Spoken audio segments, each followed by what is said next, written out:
اعوذ باللہ من الشیطان الرجیم بسم اللہ الرحمن الرحیم ان ینصرکم اللہ فلا غالب لکم، اگر مدد کرے تمہاری اللہ تعالیٰ، فلا غالب لکم، تو نہیں ہے کوئی غالب آنے والا تمہارے لیے تم پر۔ وَإِن يَخْذُلْكُمْ فَمَنْ ذَا الَّذِي يَنصُرُكُمْ مِنْ بَعْدِهِ، اور اگر وہ چھوڑ دے تمہیں یعنی اللہ تعالیٰ، فَمَنْ ذَا الَّذِي يَنصُرُكُمْ مِنْ بَعْدِهِ، پس کون ہے وہ جو مدد کرے تمہاری، من بعدہ اس کے بعد، وَعَلَى اللَّهِ فَلْيَتَوَكَّلِ الْمُؤْمِنُونَ، اور اللہ پر ہی پس چاہیے کہ توکل کریں مومن لوگ۔ پچھلی آیت کریمہ میں ہم نے پڑھا کہ اللہ تعالیٰ نے نبی کریم صلی اللہ علیہ وسلم کے اخلاق عالیہ کا، آپ کی رحمت کا، آپ کی نرمی کا ذکر فرمایا کہ نہ تو آپ سخت دل ہیں، نہ آپ سخت زبان رکھنے والے ہیں، سخت خو ہیں کہ آپ لوگوں کو ڈانٹتے پھریں اور لوگوں سے سخت کلامی فحش گوئی کے ساتھ آپ پیش آئیں۔ آپ بہت نرم ہیں لوگوں کے لیے، اور نرم دل اور نرم زبان ہیں، زبان سے پھول جھڑتے ہیں۔ آپ اخلاق کے اعلیٰ ترین معیار پر ہیں، وَإِنَّكَ لَعَلَىٰ خُلُقٍ عَظِيمٍ، آپ خلق عظیم پر فائز ہیں اللہ رب العالمین کی طرف سے۔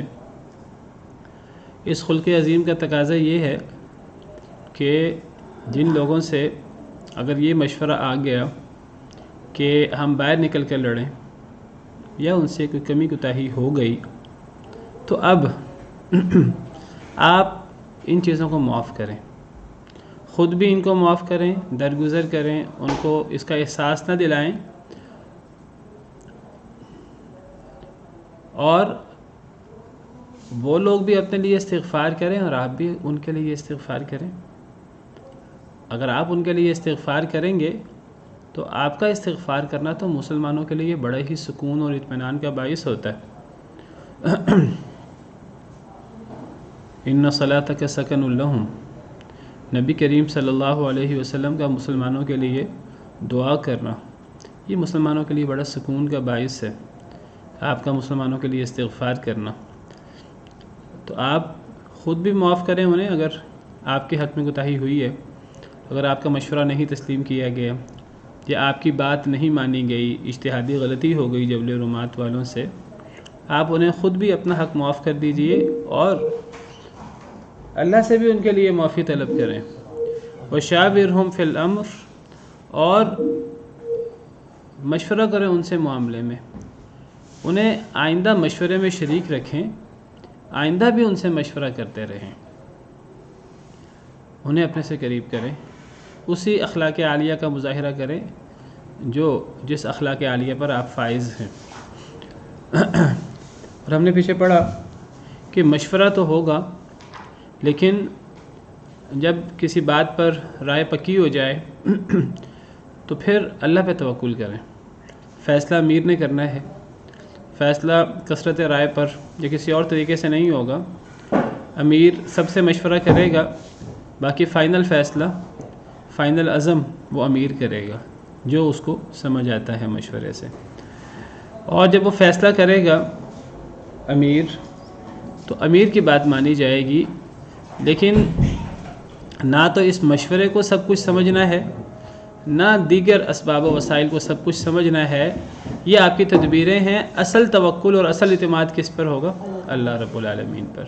اسی لیے ہم نے پیچھے پڑھا کہ آپ انہیں آئندہ بھی مشورے میں شریک کریں، ان کی کمی کوتاہی کے باوجود ان کو معاف کریں، ان کے لیے استغفار کریں، انہیں آئندہ بھی مشورے میں شریک کریں، اور جب کسی بات پر عزم ہو جائے تو اصل جو چیز ہے اللہ کے ساتھ تعلق ہے، اللہ پہ توکل کریں۔ اللہ توکل کرنے والوں کو پسند کرتے ہیں، اللہ ان سے محبت کرتے ہیں۔ اسی بات کو آگے بڑھاتے ہوئے اللہ فرماتے ہیں ان ینصرکم اللہ فلا غالب لکم، اللہ پہ توکل کیوں کرنا ہے؟ سارا کلی اعتماد اللہ پر کیوں ہونا چاہیے؟ اپنی تدبیر پر، اپنے مشوروں پر، اپنی صلاحیتوں پر ایک لمحے کا اعتماد بھی نہیں ہونا چاہیے۔ ایک مسلمان کو جو تعلیم دی گئی ہے وہ یہی تعلیم دی گئی ہے، کتنی ہی عقل و فہم، عقل و بصیرت کیوں نہ ہو، کتنے ہی وسائل کیوں نہ ہوں، کتنا ہی بہترین مشورہ دینے والے کیوں نہ ہوں، کتنا ہی مشورہ کیوں نہ کر لیا جائے، جو مشورہ کرتا ہے وہ نادم نہیں ہوتا. ما ندیم من استشارہ، جو مشورہ کرتا ہے وہ نادم نہیں ہوتا. لیکن اس کے باوجود یہ دنیاوی اسباب ہیں، ان دنیاوی اسباب پر، اپنی عقل و فہم پر، اپنے ساتھیوں پر، اپنے مال و اسباب پر، اپنی دنیاوی تدبیروں پر ایک لمحے کا بھی بھروسہ نہیں ہونا چاہیے. یہ ساری تدبیریں ہیں، تدبیریں تو انسان کو کرنی ہیں، توکل کے اندر تدبیریں بھی آتی ہیں، لیکن سارا پھر اعتماد اللہ رب العالمین پر ہونا چاہیے. ہمیں جو دعا سکھائی گئی ہے وہ دعا یہ سکھائی گئی ہے، یا حی یا قیوم برحمتک استغیث. اے اللہ جو الحی القیوم ہے، یہ اللہ کے اسم اعظم ہے، آپ کی رحمت کے وسیلے سے میں آپ سے دعا مانگتا ہوں، آپ سے مدد مانگتا ہوں. اصلح لی شأنی کلہ، اے اللہ میرے سارے معاملات ٹھیک کر دے. ولا تکلنی الی نفسی طرفۃ عین، اے اللہ پلک جھپکنے کے لیے بھی میرے معاملات میرے سپرد نہ کرنا. ہمارے سارے معاملات ایک مسلمان کو جو سکھایا گیا وہ اللہ رب العالمین کے سپرد ہیں. ہمارا کام یہ ہے کہ ہم اپنی سی تدبیر کریں، اپنی سی کوشش کریں، جتنی اللہ نے ہمیں صلاحیت دی ہے ہم اپنی صلاحیت پوری لگا لیں. تدبیر کی حد تک اللہ نے ہمیں تدبیر کرنے کا بھی حکم دیا، ہم تدبیر کی حد تک اپنی ساری صلاحیتیں استعمال کریں، لیکن سارا کا سارا اعتماد و توکل اللہ رب العالمین کی ذات پر ہوگا، اور اپنے آپ پر، اپنی عقل و فہم پر، اپنی صلاحیتوں پر، اپنی تعداد پر، اپنے مشوروں پر، اپنے لوگوں پر ایک لمحے کے لیے بھی کلی اعتماد نہیں ہوگا. تو یہی بات یہاں سکھائی ہے. اللہ پر کیوں اعتماد کرنا ہے، سب کچھ اللہ پہ کیوں چھوڑنا ہے. اگر اللہ مدد کر دے فلا غالب لکم، پھر کوئی تم پہ غالب نہیں آ سکتا. اگر اللہ ساتھ ہے تو پھر کسی چیز سے ڈرنے کی ضرورت نہیں. وَإِن يَخْذُلْكُمْ، اور اگر اللہ نے چھوڑ دیا، اگر اللہ ہی ناراض ہو گیا، اگر اللہ پہ اعتماد نہ کیا، اگر اللہ سے تعلق نہ جوڑا، فَمَنْ ذَا الَّذِي يَنْصُرُكُم مِّن بَعْدِ، پس کون ہے وہ جو تمہاری مدد کرے گا اللہ کے بعد. پھر تمہارے پاس جتنے اسباب ہوں، جتنا مال و دولت ہو، جتنی نفری ہو، جتنی طاقت ہو، اگر اللہ ساتھ نہیں ہے تو پھر کچھ بھی نہیں ہے، پھر انسان زیرو پہ ہے. وَعَلَى اللَّهِ فَلْيَتَوَكَّلِ الْمُؤْمِنُونَ، اور اللہ پر ہی بس چاہیے کہ توکل کریں مومن لوگ.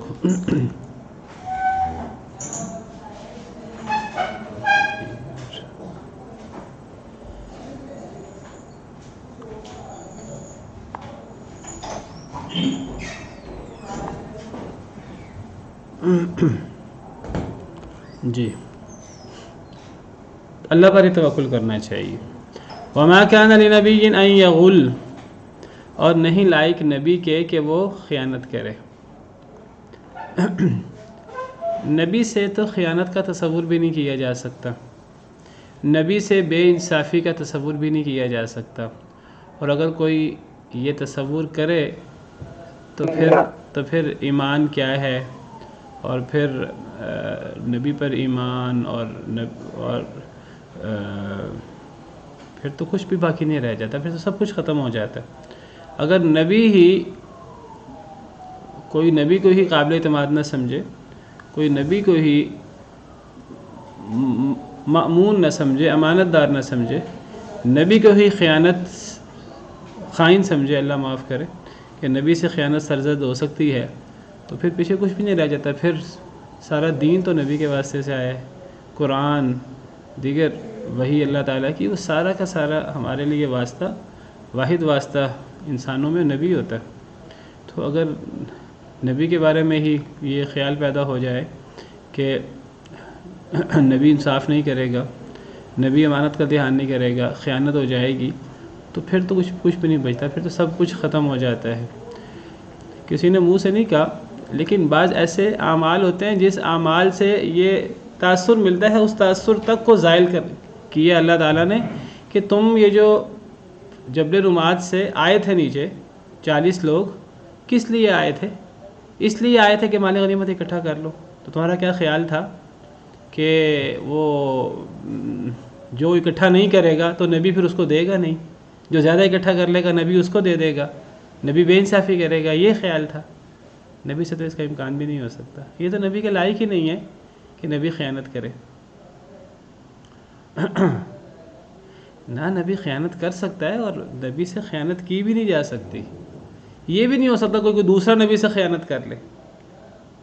نبی خود بھی خیانت نہیں کرتا. نبی سے بڑا سچا، نبی سے بڑا امانت دار، انصاف پسند کون ہو سکتا ہے؟ کوئی نہیں ہو سکتا. اور نبی سے خیانت ہو بھی نہیں سکتی. نبی کو دھوکہ دیا بھی نہیں جا سکتا. کیوں؟ کون کیسے دھوکہ دے نبی کو؟ کون نبی سے خیانت کرے جب نبی کے ساتھ اللہ رب العالمین ہے؟ اللہ رب العالمین سے رابطہ ہے نبی کا براہ راست ہر وقت. اللہ جب چاہے اللہ بتا دے. تو نبی نہ خیانت کرتا ہے، نہ نبی سے خیانت کی جا سکتی ہے. نہ یہ سمجھو کہ نبی غلط فیصلہ کر دے گا، جس نے زیادہ مال غنیمت اکٹھا کر لیا اس کو زیادہ دے دے گا، اور جس نے کم اکٹھا کیا اس کو کم دے دے گا. نہ یہ کہ نبی سے کوئی جو ہے وہ بے انصافی کروا لے گا. نہ نبی خیانت کرتا، نہ نبی سے خیانت کی جا سکتی ہے. اسی لیے ہماری قرأت میں تو، ہماری روایت میں تو ہے وما کان لنبی ان یغل. بعض قرأت میں جو متواتر ہے وما کان لنبی ان یغل، نبی سے خیانت کی بھی نہیں جا سکتی. نبی کے یہ لائق نہیں کہ نبی سے خیانت کی جائے. نہ نبی سے خیانت ہو سکتی ہے، اس کا امکان بھی جس کے دل میں آ گیا تو ایمان تو ختم ہو گیا سارے کا سارا. یہ تو سارا کا سارا دین کی بنیاد ہی ختم ہو گئی. اور نبی سے خیانت کی بھی نہیں جا سکتی. ومن یغلل، اور جو بھی خیانت کرے، یأتی بما غل یوم القیامہ، وہ لے آئے گا اسے جو اس نے خیانت کی قیامت کے دن. کوئی خیانت کر کے جائے گا کہاں؟ نبی تو خیانت کر نہیں سکتا. نبی سے خیانت کوئی اور بھی نہیں کر سکتا. نبی سے بھی خیانت نہیں ہو سکتی، اور کوئی دوسرا بھی نبی سے خیانت نہیں کر سکتا. اور اگر کوئی یہ کوشش کرے، اس کوشش میں کامیاب بھی نہیں ہوگا. اگر کوئی کر بھی لے نبی کے علاوہ، کوئی انسان خیانت کرنے کی کوشش کر بھی لے، تو پھر وہ جائے گا کہاں اللہ سے بچ کر؟ اللہ سے بچ کر تو کوئی بھی نہیں جا سکتا. پھر قیامت کے دن اسے اس خیانت کو سب لوگوں کے سامنے پیش کرنا پڑے گا. وہ قیامت کے دن وہ خیانت کو اٹھائے ہوئے لائے گا اپنی کمر پر، چھوٹی ہے یا بڑی. ثم توفی، پھر پورا دیا جائے گا ہر نفس کو ما کسبت، جو اس نے کمایا، وہم لا یظلمون، اور ان پہ ظلم بھی نہیں کیا جائے گا. تو قیامت کے دن تو پھر ہر چیز دودھ کا دودھ پانی کا پانی ہو جائے گا. پورا انصاف ہو جائے گا، پورا بدلہ ملے گا. اور میں بتا چکا ہوں کہ خیانت سے مراد یہ بھی ہے کہ اگر مال غنیمت تقسیم ہونا ہے بعد میں، مال غنیمت میں چاہے کسی کا حصہ حساب کر کے زیادہ ہی بنتا ہو، ایک بندہ مال غنیمت کی تقسیم سے پہلے اگر اس کے حساب سے جو اس کا حصہ بنتا ہے، اگر اس سے کوئی چھوٹی چیز بھی اگر چرا لے، اگر خیانت کر لے، اور یہ سوچ کر کہ میرا اصل حصہ تو اس سے زیادہ ہی ہے، جب میں اصل حصہ لوں گا، جب مال غنیمت تقسیم ہوگا اس وقت مجھے زیادہ حصہ ہی ملنا ہے، تو جو میرا حصہ آنا ہے تو میں اس وقت کم لے لوں گا. نہیں، انسان کا مال غنیمت جب تقسیم ہونا اس کو تب جتنا بھی ملنا ہے. مال غنیمت تقسیم ہونے سے پہلے کوئی بھی چیز چاہے وہ اس کے اپنے حصے سے بہت کم ہی کیوں نہ ہو وہ نہیں لی جا سکتی. جو مال غنیمت تقسیم ہونے سے پہلے کوئی چیز لے گا تو وہ خیانت ہی شمار ہوگی، چاہے وہ اس کے اصل حصے سے کم ہی کیوں نہ ہو، چاہے اس کے اصل حصے کے برابر ہی کیوں نہ ہو، چاہے اس کے اصل حصے سے زیادہ ہی کیوں نہ ہو. اور مشہور واقعہ آپ نے سن رکھا ہے کہ ایک نبی کریم صلی اللہ علیہ وسلم کے ساتھی تھے، آپ صلی اللہ علیہ وسلم کی خدمت کیا کرتے تھے. تو نبی صلی اللہ علیہ وسلم کی سواری کی دیکھ بھال کرتے تھے، اور اسی وہ حالت میں تھے جنگ کے دوران یا جنگ کے بعد. کہیں سے ایک تیر آیا اور وہ تیر انہیں لگا اور وہ فوت ہو گئے. تو لوگوں نے جو ہے وہ کہا کہ ہنیئا لہ بالجنہ، کہ یہ تو جنتی ہے، یہ تو ہمارے ساتھی ہیں، مسلمان ہیں، اللہ رسول پر ایمان رکھتے ہیں، نبی کریم صلی اللہ علیہ وسلم کے خادم ہیں، ہم جہاد کرنے آئے ہیں، جہاد کی حالت میں جو ہے یہ نبی صلی اللہ علیہ وسلم کی اور آپ کی سواری کی خدمت میں تیر آیا دشمن کی طرف سے، اور یہ شکار ہو گئے ہیں اس تیر کا، گویا کہ انہیں شہادت نصیب ہوئی ہے. تو شہادت کی بڑی فضیلت ہے. تو صحابہ کرام خوشخبریاں دینے لگے ایک دوسرے کو اور ان کے رشتہ داروں کو.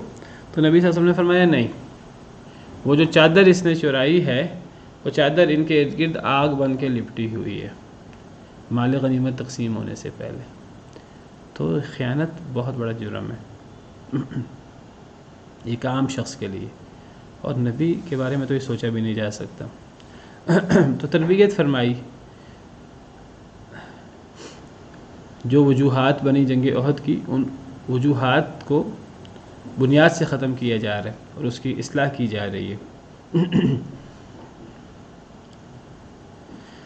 فرمایا فمن اتبع رضوان اللہ کمن باء بسخط من اللہ ومأواہ جہنم، کیا پس جو پیروی کرتا ہے اللہ کی رضا کی، کیا وہ اس کے مانند ہو سکتا ہے جو لوٹے اللہ کی ناراضگی کے ساتھ، ومأواہ جہنم، اور اس کا ٹھکانہ جہنم ہو. یعنی اگر کوئی کمی کوتاہی کرے گا تو اگر اس کی توبہ نہیں کرے گا تو اللہ کو ناراض کرے گا. تو اللہ کو ناراض کرنے والا اور اللہ کو راضی کرنے والا یہ دونوں کبھی برابر نہیں ہو سکتے. ان دونوں میں زمین و آسمان کا فرق ہے. اللہ کو ناراض کر کے کوئی کہاں جائے گا؟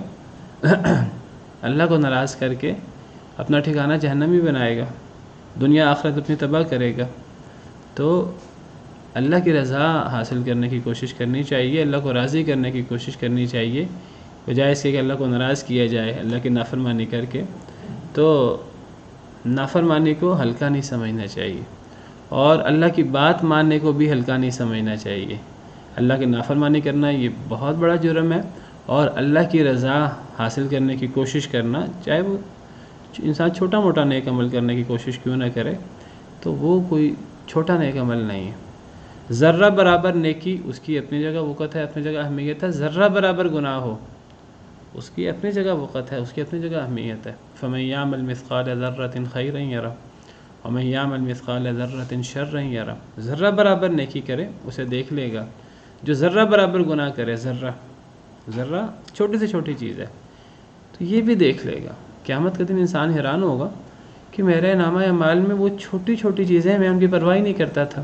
مالی ھذا الکتاب لا یغادر صغیرۃ ولا کبیرۃ الا احصاها، میرے مال نامے کو کیا ہو گیا ہے کہ نہ کوئی بڑی چیز چھوڑی ہے نہ کوئی چھوٹی چیز چھوڑی ہے، ہر چیز اس کے اندر موجود ہے. ووجدوا ما عملوا حاضرا، جو انہوں نے عمل کیا ہوگا وہ حاضر پائیں گے. ولا یظلم ربک احدا، آپ کا رب کسی پہ ظلم نہیں کرے گا.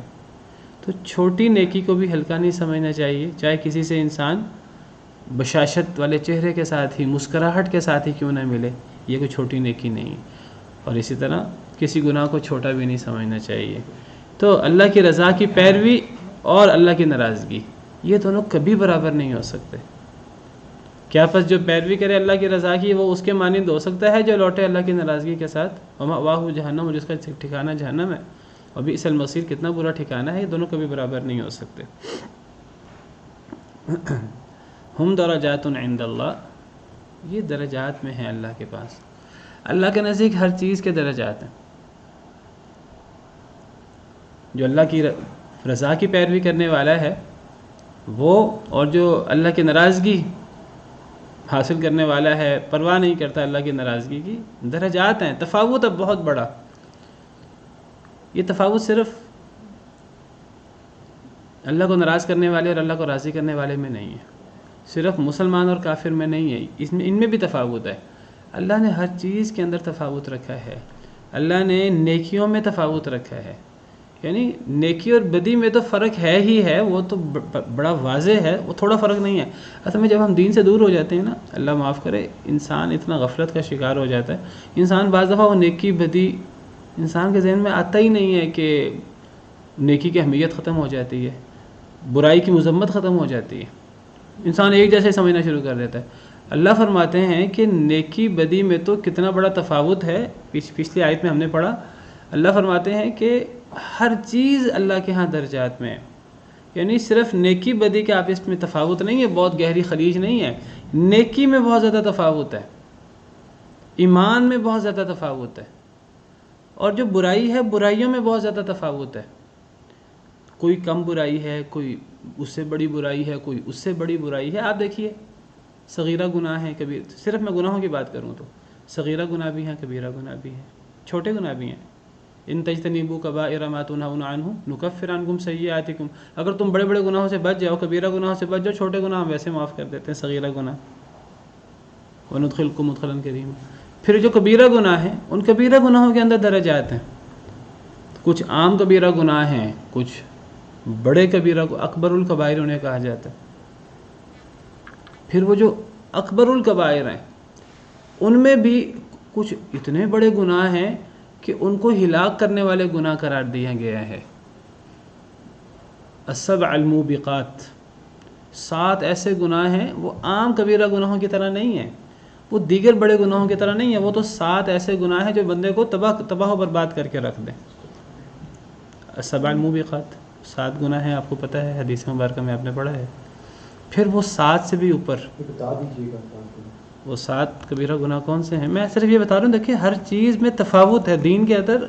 یعنی جب انسان اللہ سے دور ہوتا ہے تو انسان جو ہے وہ نیکی بدی کا فرق اس کے ہاں مٹ جاتا ہے. وہ نیکی بدی، حالانکہ نیکیوں کے میں تفاوت ہے، برائیوں میں تفاوت ہے. 7 جو بڑے بڑے گناہ ہیں یہ کبیرہ گناہوں سے بھی، بڑے بڑے گناہوں سے بھی بڑے گناہ ہیں. یہ ایسے گناہ ہیں جو انسان کو ہلاک کر دیں.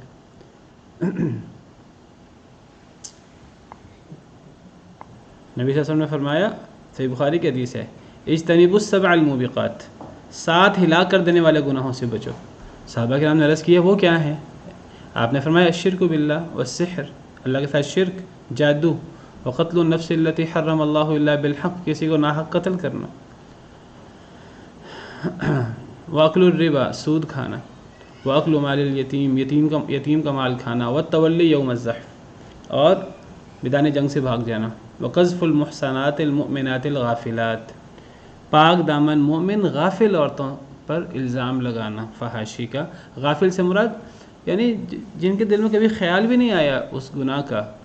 جو یہاں غافل سے مراد بھولی بھالی، سیدھی سادی، جن کے دل میں برائی کا خیال بھی نہ ہو، تو ان پر الزام لگانا. تو یہ 7 ایسے گناہ ہیں جو بندے کو تباہ برباد کر کے رکھ دیتے ہیں.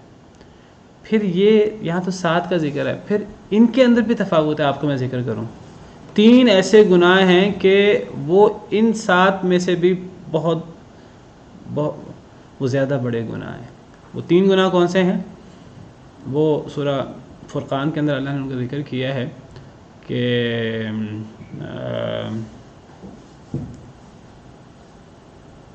والذین لا يدعون مع اللہ الہا آخر ولا يقتلون النفس التي حرم اللہ الا بالحق ولا يزنون ومن يفعل ذلك يلقى أثاما. وہ 3 ہیں. والذین لا يدعون مع اللہ الہا آخر، اللہ کے ساتھ کسی کو شریک بنانا، ولا يقتلون النفس التي حرم اللہ الا بالحق، کسی کو ناحق قتل کرنا.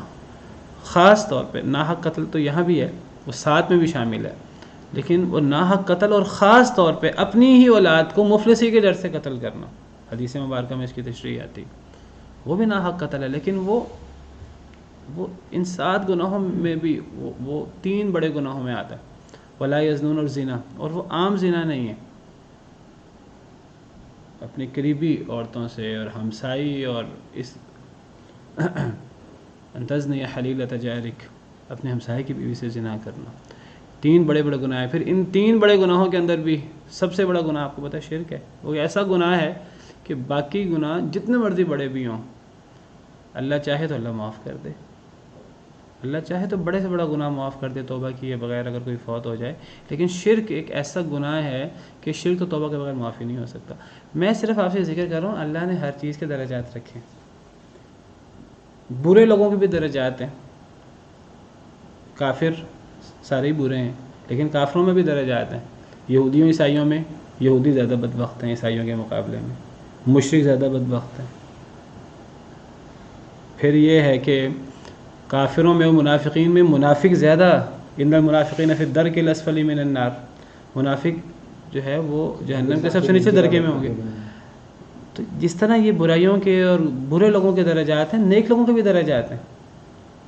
عام مسلمان ہوتے ہیں، علماء ہوتے ہیں، اور اللہ کے اولیاء ہوتے ہیں، ائمہ کرام ہوتے ہیں، صحابہ کرام ہیں، صحابہ کرام کے درجات صحابہ کرام بھی برابر نہیں ہیں. یعنی دیکھیے دین کے یعنی اللہ تعالیٰ نے اتنا تفاوت اور اتنا اختلاف رکھا ہے ہر چیز میں، اور یہ حسن ہے اس کائنات کا.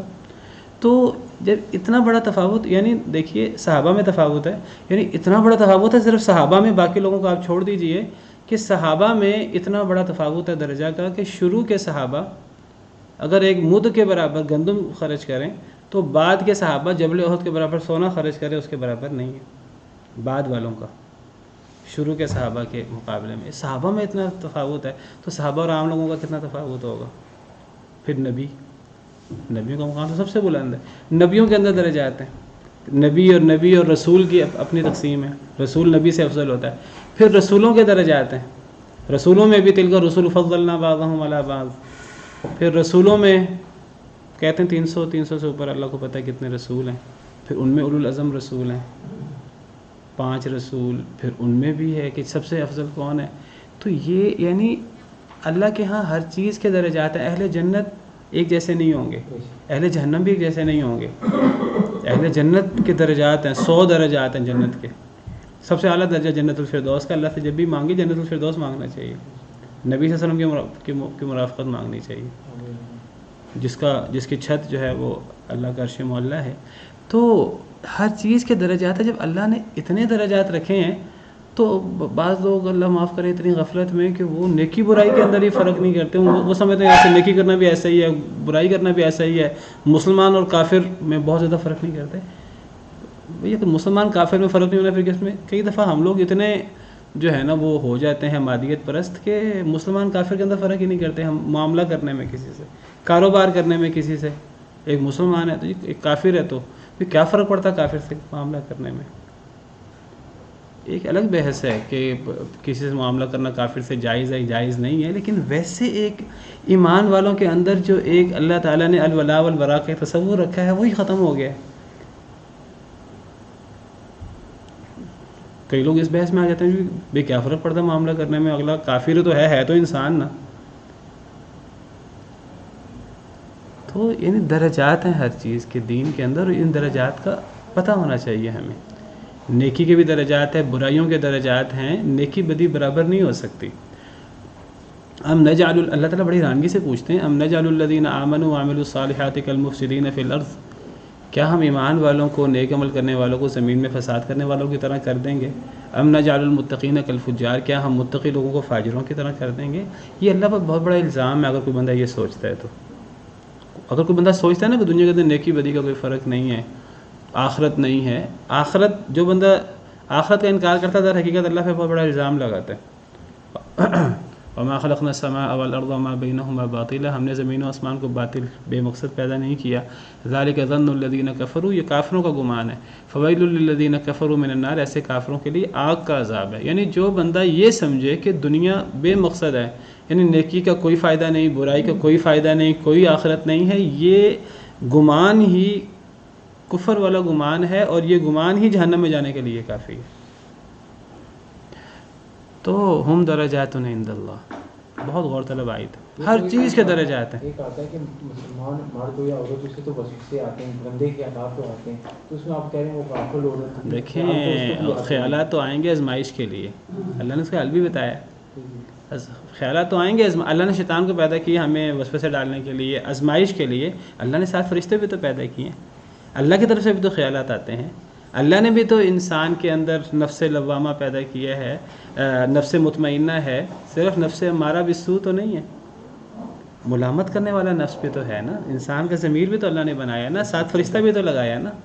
جس طرح 7 ہمارے ساتھ شیطان لگے ہوئے ہیں تو اسی طرح فرشتے بھی تو ہیں 7. خیال کو پازیٹیو، اور جو جتنا نیکی کی کوشش کرتا ہے اس کو اللہ کی طرف سے اچھے اچھے خیالات آتے ہیں.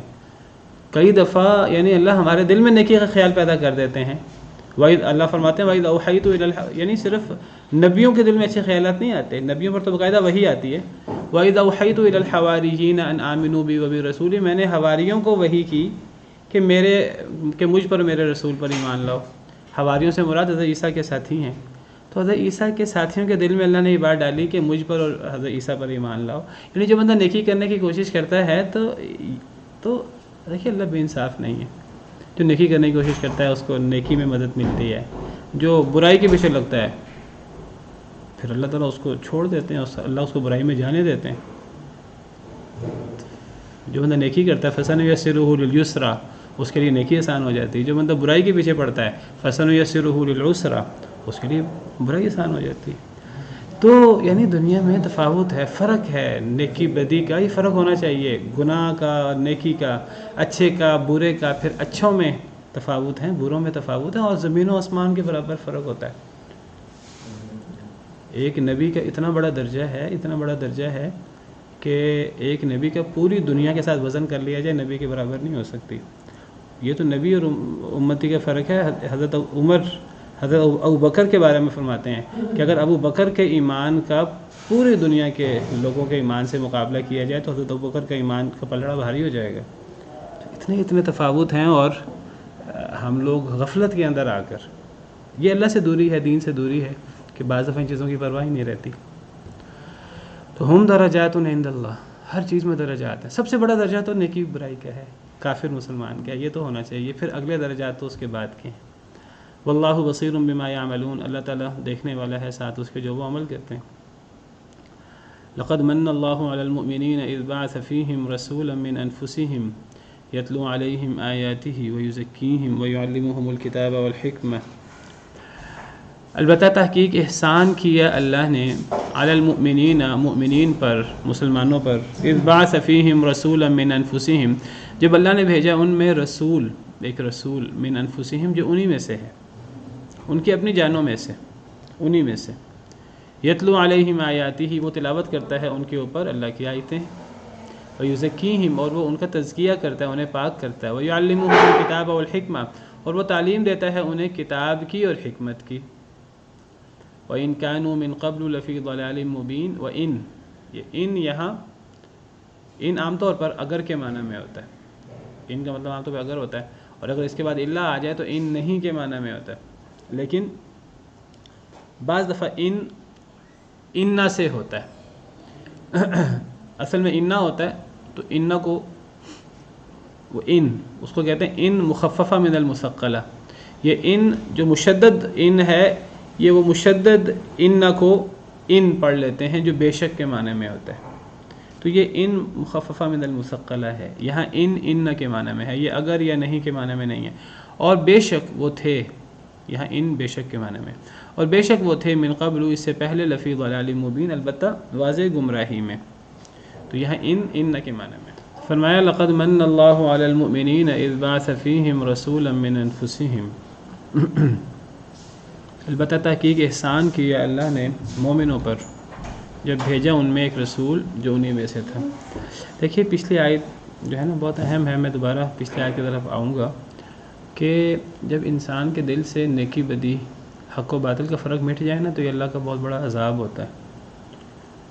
یہ اللہ گویا کہ ایک انسان کو جو ہے وہ دور کر لیتا ہے اپنے سے، ہدایت سے، کہ انسان کے دل میں حق اور باطل گڈمڈ ہو جاتے ہیں، پرواہ نہیں ہوتی کیا چیز حق ہے کیا چیز باطل ہے، حالانکہ پتہ ہونا چاہیے صحیح کیا ہے، غلط کیا ہے، حق کیا ہے، باطل کیا ہے، نیکی کیا ہے، برائی کیا ہے، ہمیں کیا کرنا ہے، اور اہمیت دینی چاہیے ان چیزوں کو بہت زیادہ۔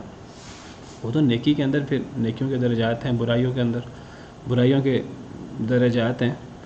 سب سے پہلے نیکی اور بدی اور حق اور باطل کا فرق ہمارے سامنے واضح ہونا چاہیے، اور باقاعدہ اللہ سے دعا کرنی چاہیے، اللہم ارنا الحق حقا وارزقنا اتباعہ وارنا الباطل باطلا وارزقنا اجتنابہ، اے اللہ ہمیں حق کو حق دکھا اور ہمیں اس کی پیروی کرنے کی توفیق عطا فرما، وارنا الباطل باطلا وارزقنا اجتنابہ، اے اللہ ہمیں باطل کو باطل دکھا اور ہمیں اس سے بچنے کی توفیق عطا فرما، ولا تجعلہ ملتبسا علینا فنضل، اے اللہ باطل کو ہمارے سامنے خلط ملط نہ کر دے، یہ نہ ہو کہ ہمارے سامنے حق و باطل خلط ملط، یعنی ہمیں پتہ ہی نہ لگے حق کیا ہے باطل کیا ہے، ہماری کوشش کے باوجود، کہ پھر ہم گمراہ ہو جائیں۔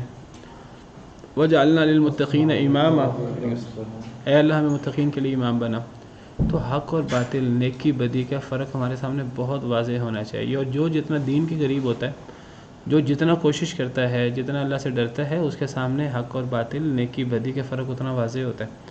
نیکی کی اہمیت ہوتی ہے، برائی سے اتنا وہ برائی اس کے نزدیک موت اور آگ کی طرح ہوتی ہے. چھوٹی سے چھوٹی برائی کو وہ بہت بڑا سمجھتا ہے, چھوٹی سے چھوٹی نیکی کو وہ ہلکا نہیں لیتا. کچھ لوگ ہیں, کوئی دین کی بات کی جائے ان کے سامنے, دین کے کئی مسئلوں میں اختلاف ہو جاتا ہے. دیکھیے اختلاف کوئی بڑی چیز نہیں ہے. اختلاف تب بڑی چیز نہیں ہے جب اختلاف لا علمی کی وجہ سے ہو. اس اختلاف کا حل کرنے کا آسان طریقہ کار یہ ہے, حق اور باطل جاننے کے لیے, کہ انسان کے سامنے اللہ کی وحی آ جائے, انسان کے سامنے جو ہے وہ قرآن و حدیث آ جائے, علم کی بات آ جائے, تو انسان جو ہے وہ اس اختلاف کو ختم کر لے. اصل خرابی یہ ہے انسان کو پتہ ہو کہ قرآن میں کیا ہے, حدیث میں کیا ہے, پھر انسان نہ مانے یا پھر انسان تعویل کرے, جس کو بغاوت کہتے ہیں. بہرحال اگر ایک انسان بغاوت پر ہی اتر آئے اور نہ ہی مانے, پھر اللہ معاف کرے, پھر ایسا وقت بھی آتا ہے کہ اللہ کی طرف سے مہر بھی لگ جاتی ہے. ورنہ صحیح کیا ہے غلط کیا ہے یہ جانچنے کی کوشش کرتے رہنا چاہیے ہر وقت. اللہ نے چیزیں واضح رکھی ہیں, جو بندہ اللہ سے ڈرتا ہے اور جو بندہ یہ چیزیں سمجھنے کی کوشش کرتا ہے اسے سمجھ آ جاتی ہیں.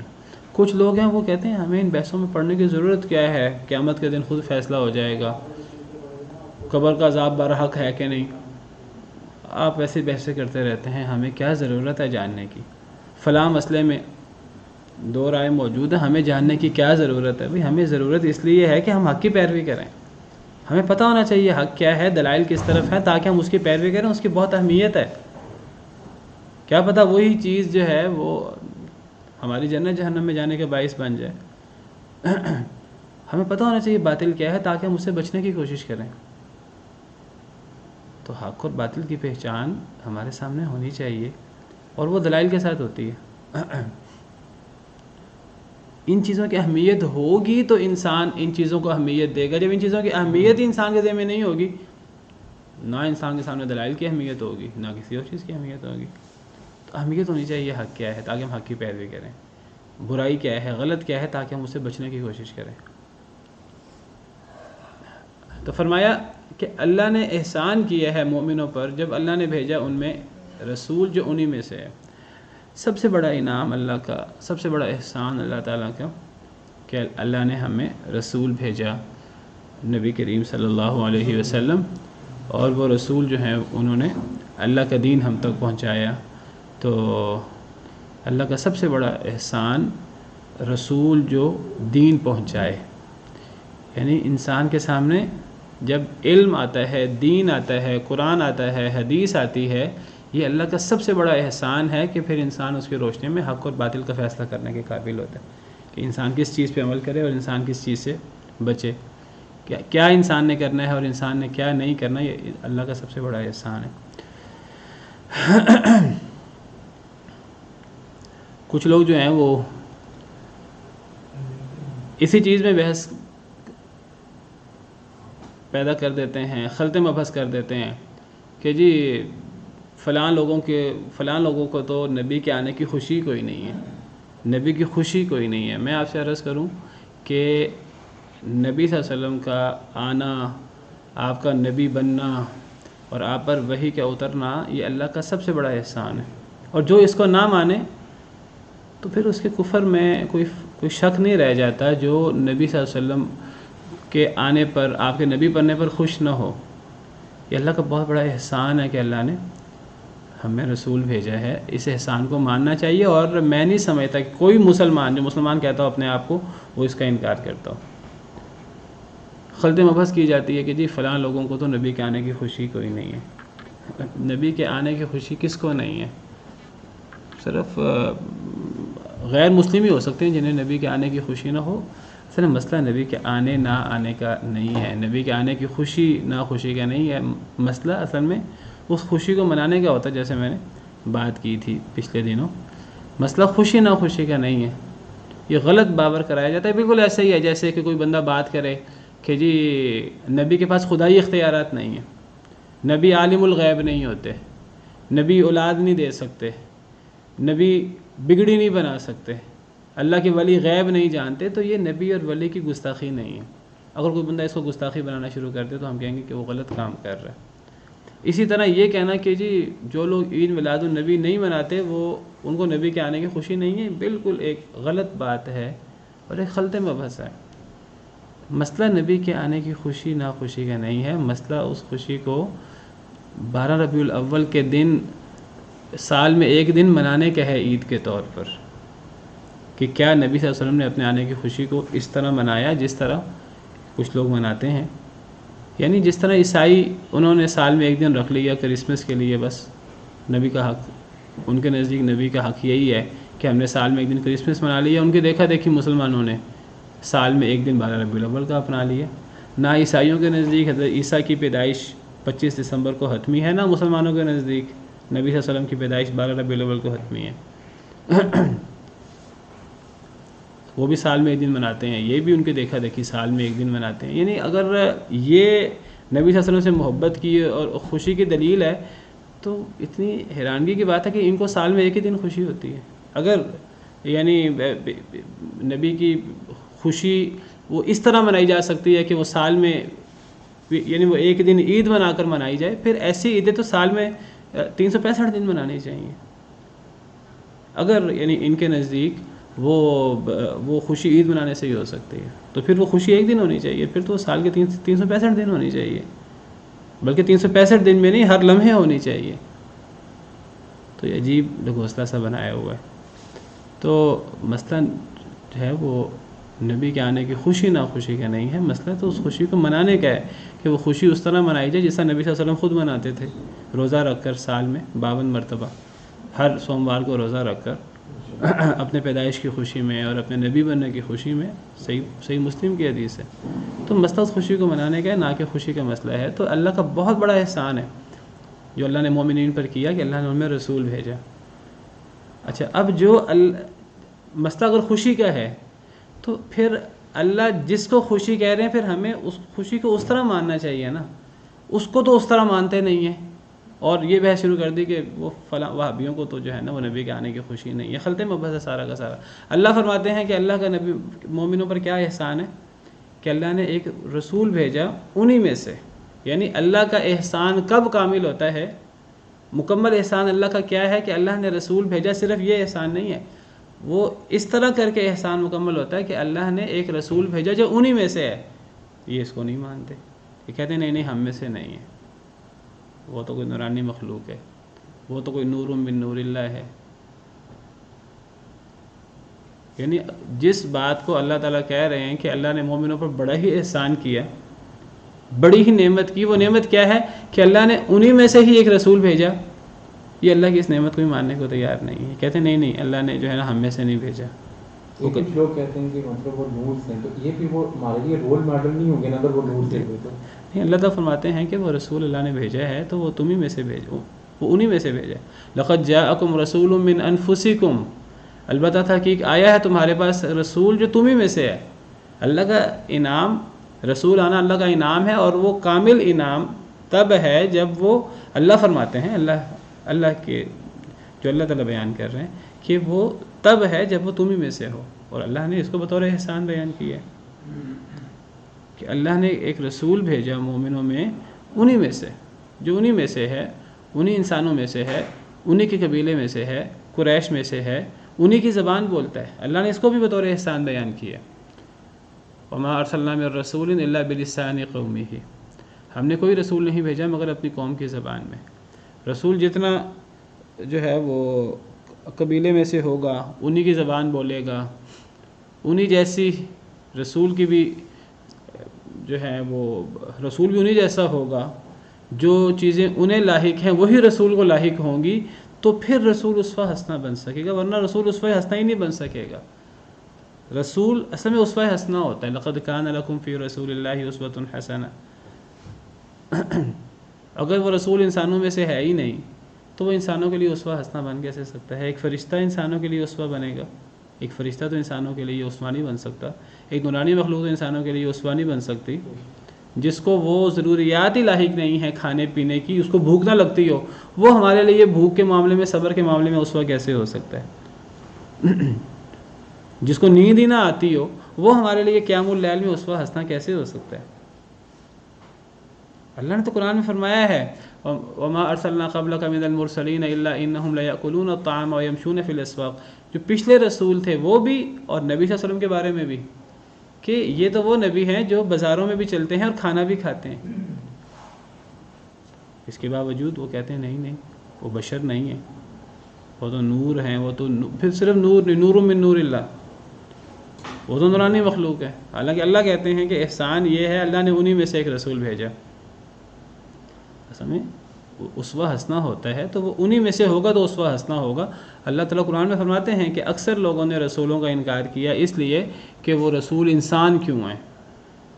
وما منع الناس ان يؤمنوا اذ جاءهم الهدى الا ان قالوا وبعث الله بشرا رسولا، اکثر لوگوں کو ہدایت قبول کرنے سے اس بات نے روکا کہ انہوں نے کہا کیا اللہ نے انسان رسول بھیجا ہے؟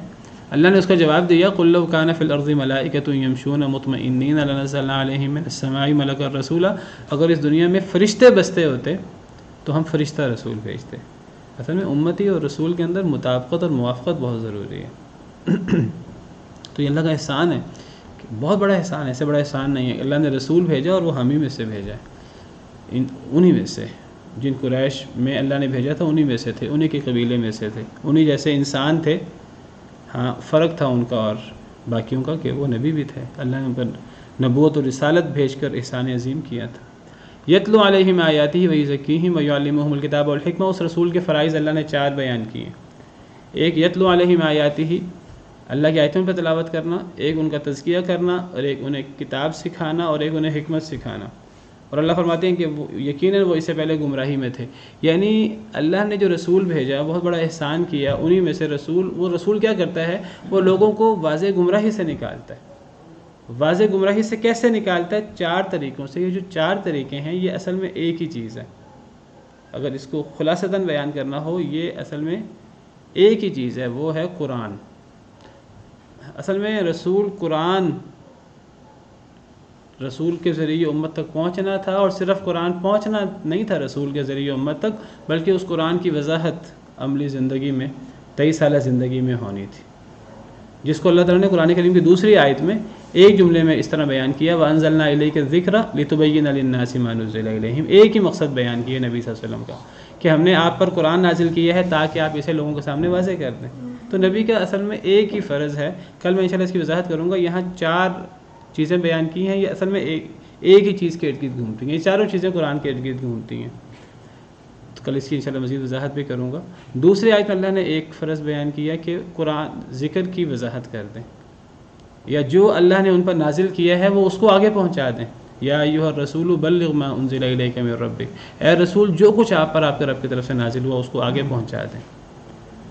تو یہ 4 چیزیں اصل میں ایک ہی ہیں، یہ اصل میں قرآن کے ارد گرد ساری چیزیں گھومتی ہیں۔ نبی کے مقصد اصل میں قرآن نبی پر اترنا تھا اور نبی نے اس کو امت تک پہنچانا تھا، اور اپنی پوری نبوی زندگی میں اس قرآن کی وضاحت اور اس قرآن کی تفسیری کرنی تھی، جس کو حکمت کہتے ہیں۔ تو انشاءاللہ تھوڑی وضاحت کل کر کے پھر آگے ہم انشاءاللہ چلیں گے۔ سبحان ربک رب العزت عما یصفون وسلام علی المرسلین والحمد للہ رب العالمین۔